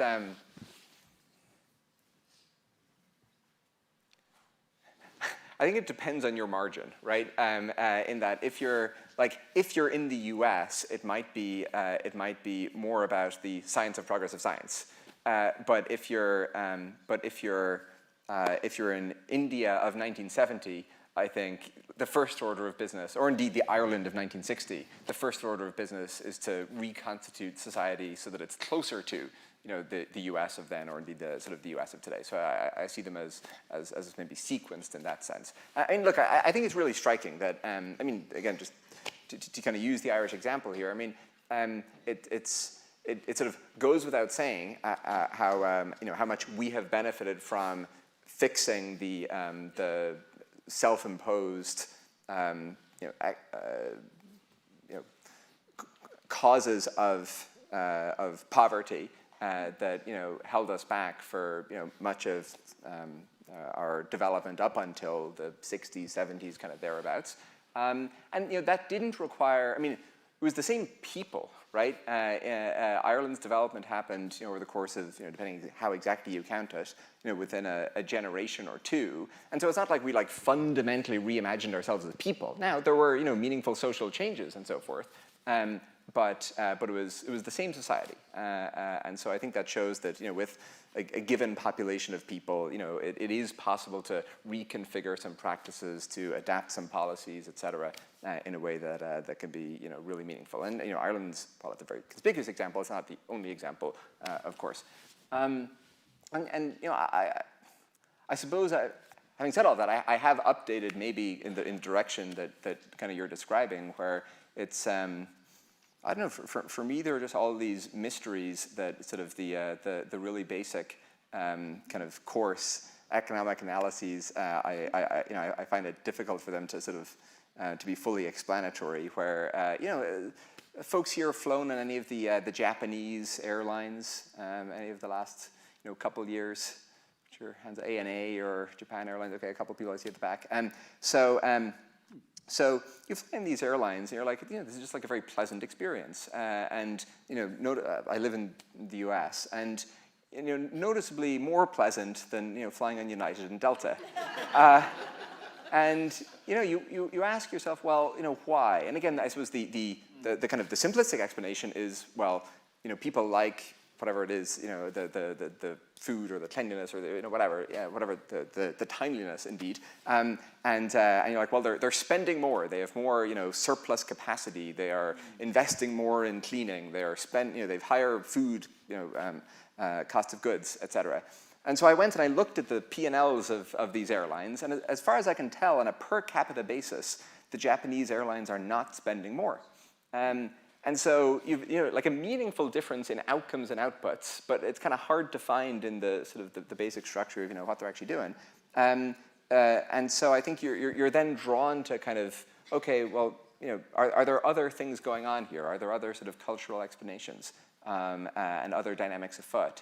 And that's a kind of funny micro example. But I think whether it's something as prosaic and as simple as that, or something as fundamental as what exactly happens in a country that enables this growth, I suspect, and look, when we wrote this article, we said that the dynamics and mechanics of progress, it's a very important question that we should be sort of trying to answer. We're not stipulating answers, but I suspect that those answers do substantially involve reference to cultural factors.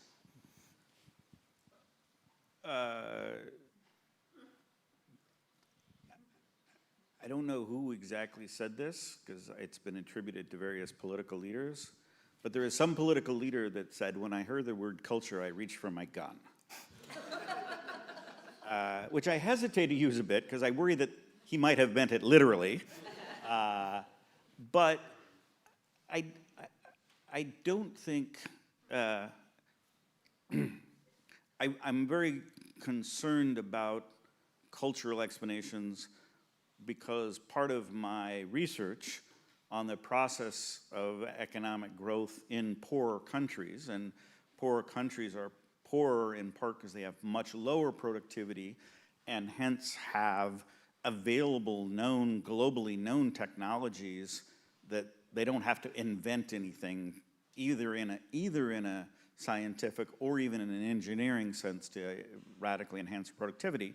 What you notice about this is that places have enormously rapid and then sustained accelerations at times. So you might think that the difference in current well-being of countries is because rich countries grew fast and poor countries grow slow. Well, that's kind of true, but the rich countries have just grown actually very slowly for a very long time and have been with a few wars and Great Depressions, they've actually grown very steadily at 2% per capita. And if you go 2% per capita... Remarkably steadily. What? Remarkably steadily. Yes. No, I mean, the amazing fact is that if you want to predict Dutch or Danish GDP in 2020 on the basis of the growth rate of Danish GDP from 1890 to 1911, 100 years ahead, you're off by 3%. That's an amazing fact, which means the growth rate, the underlying growth rate over all of the transformations of the 20th century was constant in exponential terms.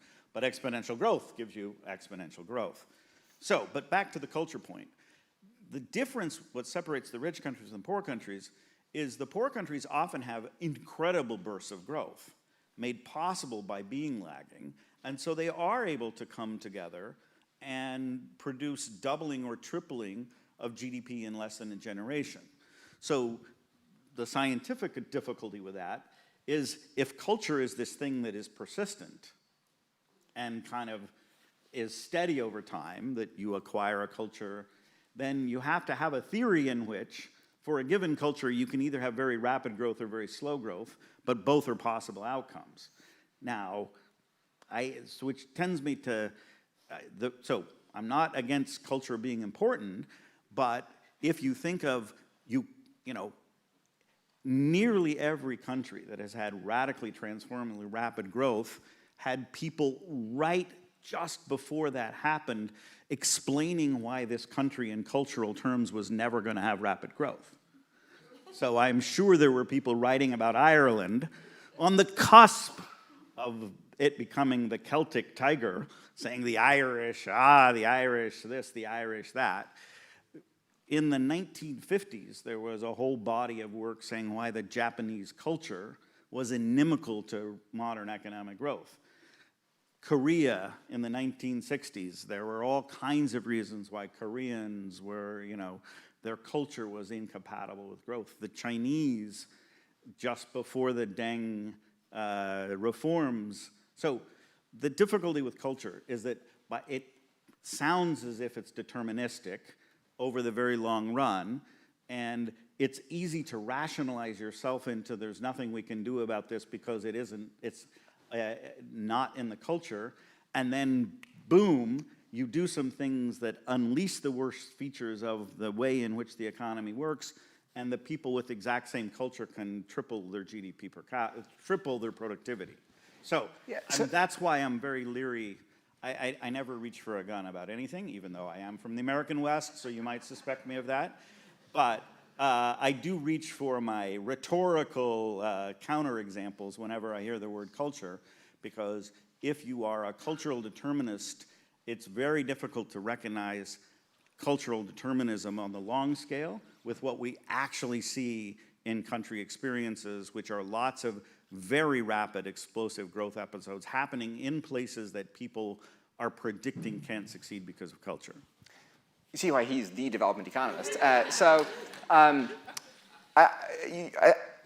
submit humbly that there are two things that can be conflated, but I'm generally curious what you think here. So there's culture, as you put it, how it is that people coordinate and how people interact, and then there's kind of more deep roots cultural determinism around how sort of that which is the case in 1900 will, with some degree of rigidity, predict that which is the case in 2000. And I think as you kind of describe, the latter version of that, the cultural determinism, just doesn't fail empirical longitudinal backtesting. Like it's just not true. And we're here in a place and indeed at an event that's kind of a testament to its falsehood, right? And then I think the question is, okay, how much of that which changes in Japan or in South Korea or in Taiwan or in Ireland or in Singapore, or in any of these places that are, let's say, over the course of the 20th century became examples of this rapid development, how much we should understand that as sort of mere changes in science policy or economic policy and so forth, and how much it's about other categories and other kinds of changes. And I'll put that as a question.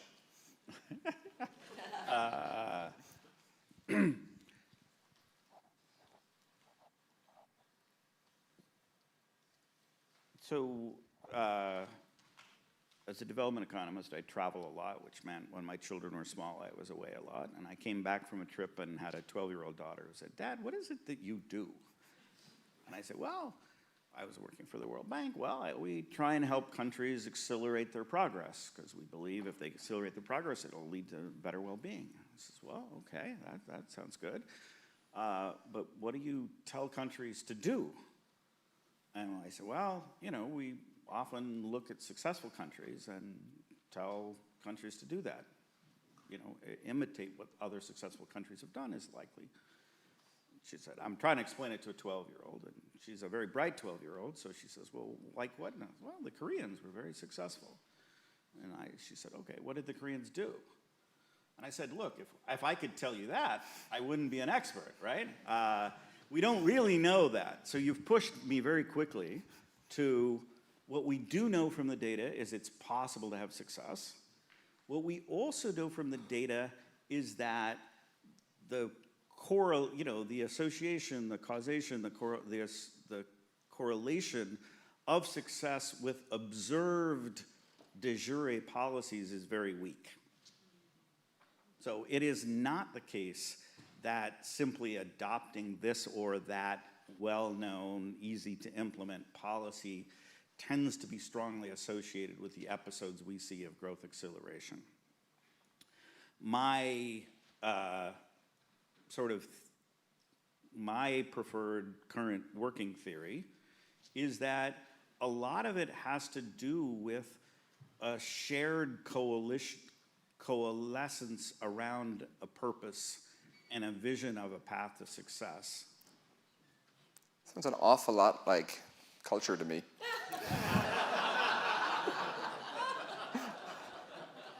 Okay, if that's what you mean by culture, but sure, absolutely. People, I mean, what many people mean by culture, again, is something longer, deeper, less having to do. But if you look at, and again, I think the point the provost made about aligned versus messy, a lot of times when you see success, you get several powerful actors in the society, economy, nation who come into alignment about the need for progress in a way they weren't before. And that can be a political change, sometimes that's a dynamic leader, sometimes that's a crisis. There are lots of ways. And then once you have this coalescence around a sense of purpose, then they figure out what policies to implement in order to accomplish that. So there's a policy-driven view, and I think, again, as I get older and I've done more research and I've tried to understand success in more domains, I'm becoming a bigger believer in a purpose-driven view, which is if you have a shared purpose, you figure out the policies to do to accomplish it. If you start from a policy that, oh, if you just do X, you'll be okay without having fully internalized the purposes for which you're doing X, I think you're unlikely to have success. And so, okay, if I'm to sort of recast what you're saying, you let me know if this is a fair and accurate representation of your views. Are you saying that in as much as culture is a kind of burden, and inherited intergenerational destiny and inner nature of the people and so forth, you're a skeptic and you think that fails empirical tests? And and conversely, if by culture one means something more hopeful and optimistic, and instead a set of collective choices and a contingent way of doing things together, which can be kind of deliberately selected into and deliberately pursued, then you think that's both possible and importance and of relevance to a JFK event. Definitely relevant to a JFK event, since we only have 1:14 left on the clock. I'm glad we've come around to being relevant to a JFK event.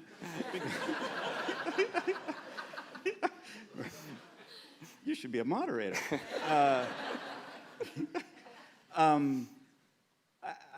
I do think, again, a moonshot kind of thing, or many of the other moonshots that John F. Kennedy, the preservation of liberty, the freedom from want, the commitment, but the ask what you can do for your country is a prototypical example of let's coalesce around a set of purposes that we have as society and let's jointly contribute to them.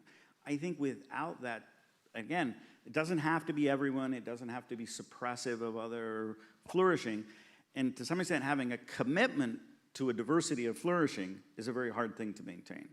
But I was just, and using an ultimate, maybe tragic example, I was just in Rwanda. Rwanda is controversial for many reasons. It has a person who is legitimately called a dictator.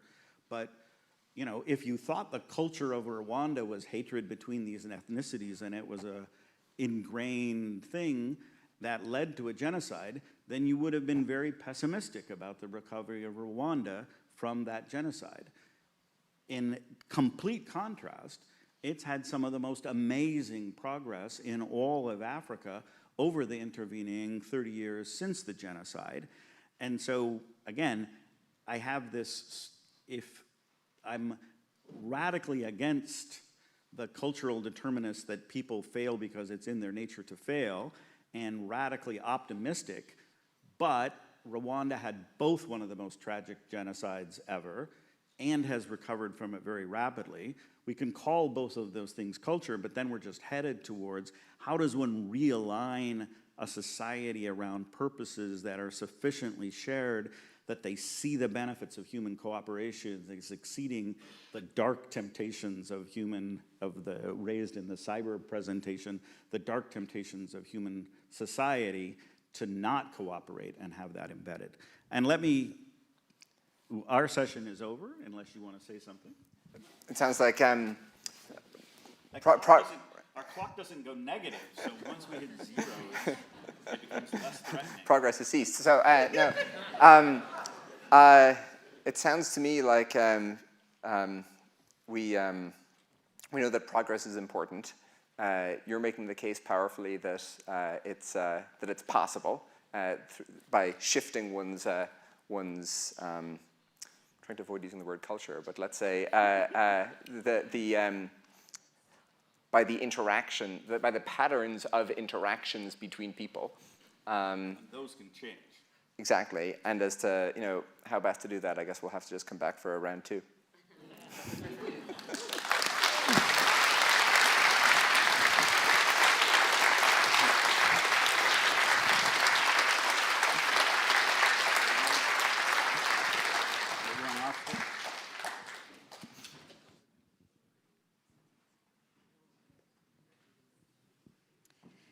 Thank you all for being here. We're so grateful to have you here celebrating the 60th anniversary of President Kennedy's trip to Ireland, and enjoy the rest of your day.